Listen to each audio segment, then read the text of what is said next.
भी कमुनी चाषी दुर्दशा दरडा और मुकुलिसा पंचायत रे धान चाष संपूर्ण उजुड़ी जाइछे। वर्षकर आहार और रोजगार हराइबा परे क्षतिग्रस्त चाषी माने अत्यंत निराश होई पड़छन्ति एवं सरकार तरफ तुरंत आर्थिक सहायता और क्षतिपूरण जोगाई देबाकू दाबी करिसन्ति। आपनको परिचय देबे? मो ना संजीत कुमार जेना, मुकुलिसी पंचायत रे कालीढिह ग्रामवासी। कौन समस्या है?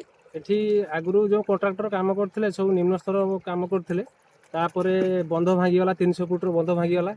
हमरो तहसीलदार सारे का आसिकी ताकू पुनरुद्धार पई बाली बस्ता का पकैले, किंतु वर्तमान ए जो प्रबल वर्षा फल पुणी से बाली बस्ता बुड़ीकी बर्तमान पानी बाहरी जाउछु।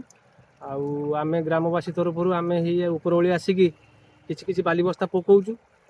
तेणु प्रशासन को अनुरोध कर बाली बस्ता तो पड़ुथिला सब हेछि, पुणी एबे लीकेज करूछि पानी लीकेज करूछि, पानी बुड़ीकी जाउछि। बाली बस्ता ऊपर पानी जाउछि, जे लेवल पड़ुछि से लेवल रे पानी रहू नाही, ताकू उभर हेकी जाउछि पानी। कोन प्रशासन को जणाइबे?